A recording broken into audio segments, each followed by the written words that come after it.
क्या आपने कभी ऐसी दुनिया देखी है जहां हजारों समुद्री जीव आपके चारों तरफ तैरते हों? आज मैं आपको लेकर आई हूँ सिंगापुर के ओशनेरियम में, जहां हर कदम पर ऐसा लगता है जैसे हम समुद्र की गहराइयों में पहुँच गए हों। आखिर क्या है इसमें ऐसा, क्या खास बात है? चलिए देखते हैं। Hello guys, welcome to my channel. तो गाइस, अभी सुबह के बज रहे हैं 6:30, नहीं 7:30। तो हम लोग रेडी हो गए और आज हमें पता नहीं कहाँ कहाँ जाना है। आपको मुझे भी नहीं पता। तो जहाँ भी जाएंगे मैं आपको ले चलूँगी और यहाँ की मैं आपको सुबह दिखाती हूँ। ये देखो गाइस, यहाँ की मॉर्निंग। ये देखो, बिल्डिंग्स कंस्ट्रक्शन चल रहा है हमारे सामने ही। तो हमें 2 दिन हो गए यहाँ पे और बड़ा ही अच्छा लग रहा है। मतलब ऐसे नहीं लग रहा कि हम किसी और कंट्री में हैं या फिर ऐसे।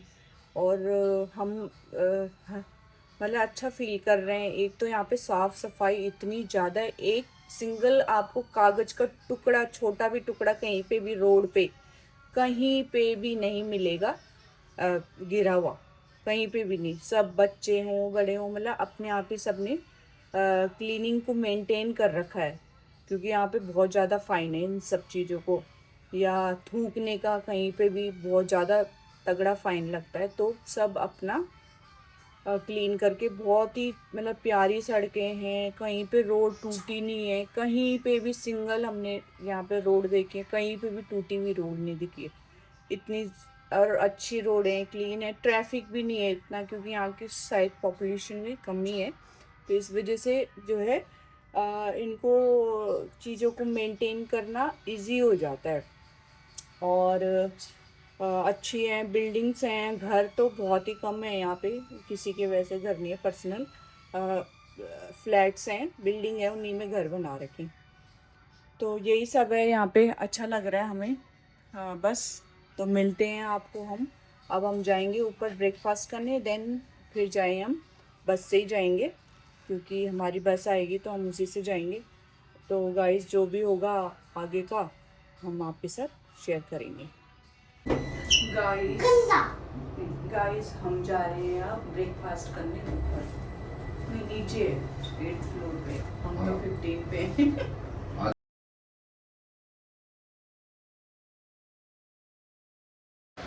तो दोस्तों, हमने ब्रेकफास्ट वगैरह कर लिया था और आज हम जा रहे हैं सिंगापुर के सबसे शानदार अट्रैक्शन में से एक, सिंगापुर ओशनेरियम घूमने।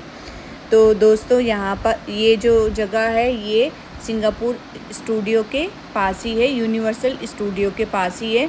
तो दोनों ही बिल्कुल पास में ही हैं, तो आप दोनों को ही देख सकते हैं एक दिन में। लेकिन एक दिन में पूरा होने वाला नहीं है, क्योंकि जो यूनिवर्सल स्टूडियो है वो बहुत बड़ा है। हमारा भी छूट गया है, नेक्स्ट टाइम ज़रूर जाएंगे गाइस।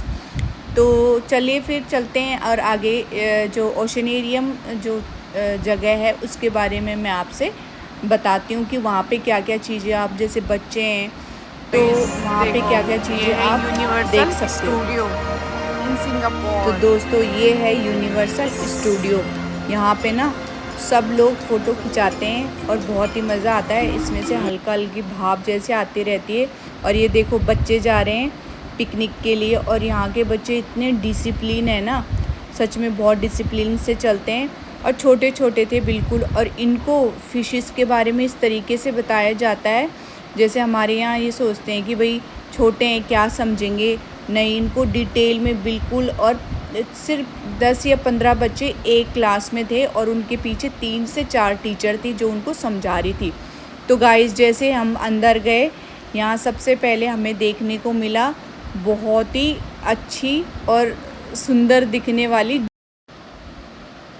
तो दोस्तों, जैसे हम अंदर पहुँचे वहाँ पर हमने देखी जेलीफिश इतनी शांत थी और ऐसी हरकतें कर रही थी जैसे कि पानी में कोई आत्मा तैर रही हो।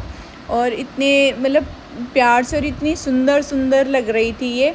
और कुछ सुनहरे रंग की थी, कुछ अलग अलग लाइट्स में इनका नज़ारा बहुत ही अच्छा, ऐसे लग रहा था कि कुछ जादुई दुनिया में हम आ गए हों। फिर यहाँ से आगे बढ़ते हुए हम पहुँच गए मेन जो एक्वेरियम था वहाँ पे। तो यहाँ पे हमने हज़ारों रंग बिरंगी मछलियाँ देखी, बड़े बड़े स्टेंगरी और शार्क भी दिखाई दी। इतना बड़ा कॉच का टैंक था कि वहाँ पे ऐसे लग रहा था कि पूरे समुद्र जो है हमारी आंखों के सामने आ गया हो। ओशनियरियम में हज़ारों समुद्री जीवों की तरह अलग अलग प्रजातियाँ देखने को मिलती हैं। यहाँ सिर्फ मनोरंजन ही नहीं बल्कि समुद्री जीवों के संरक्षण और उनके बारे में जागरूकता भी ध्यान दिया जाता है। ये जगह बच्चों और बड़ों दोनों के लिए ही बहुत शानदार अनुभव रहा और यहाँ पे ये शार्क मछलियाँ तैर रही थी, तो हमें बहुत ही मज़ा आया। तो दोस्तों, ओशनियरियम में सिर्फ बड़ी बड़ी मछलियाँ और शार्क ही नहीं है बल्कि यहाँ एक ऐसा एजुकेशनल जोन भी है जहाँ आप समुद्र में मिलने वाले कोरल, सी शेल एंड दूसरे मैरीन ऑर्गेनिज्म को बहुत करीबी से देख सकते हैं। यहाँ आकर पता चलता है कि कोरल कोई पत्थर नहीं बल्कि छोटे छोटे जीवों की बनी हुई कॉलोनी होती है। यही कोरल समुद्र के अंदर हज़ारों मछलियों और दूसरे जीवों का घर बनते हैं। इसलिए कोरल रीफ्स को समुद्र का रेन फॉरेस्ट भी कहा जाता है। क्या आप जानते हैं कि दुनिया के लगभग 25% समुद्री जीव अपने जीवन के किसी न किसी चरण में कोरल रीफ्स पर निर्भर करते हैं। इसलिए इनकी सुरक्षा समुद्र जीवन के लिए बहुत ज़रूरी है। तो दोस्तों, यहाँ पे देखो ये ब्लू फिश है, बिल्कुल ही माइक्रो लेवल की जो फ़िश होती है, बिल्कुल ही छोटी छोटी। वो ऐसे लग रहा था कि कुछ फ्लावर्स गिरे हुए हैं अंदर और वो तैर रहे हैं, लेकिन ये फिशेस थी। और यहाँ पे सारे ना उनके जो स्टार फिश हैं वो हैं, उनके सब ये रखे हुए थे और ये सच में जीवित थे। ऐसे लग रहे थे हमें कि कुछ ऐसे रख दिया होगा टॉय वगैरह, लेकिन ऐसा नहीं था। यहाँ पे ये और ये देखो शार्क, बहुत बड़े बड़े यहाँ पे एक्वेरियम बने हुए थे। बहुत ही अच्छा लग रहा था देखने में, ऐसे लग रहा था कि हम समुद्र के अंदर हैं और इन सब चीज़ों को हम महसूस कर रहे हैं, देख रहे हैं। और यहाँ पे ना छोटे छोटे बच्चे भी आए हुए थे स्कूल से, तो उनको उनकी टीचर जो है बहुत ही अच्छे से एक्सप्लेन कर रही थी कि कौन सी फ़िश क्या करती है। देखो सारे बच्चे हैं स्कूल के हैं, तो बहुत ही छोटे थे। मतलब यहाँ पे इस तरीके से इनको एजुकेट किया जाता है बिल्कुल ही तरीके से। और फिर हम आगे चले गए थे तो एक टनल सा था और इसके ऊपर बिल्कुल ही जो फ़िश हमारे ऊपर से जा रही थी, हमारे सर के ऊपर से।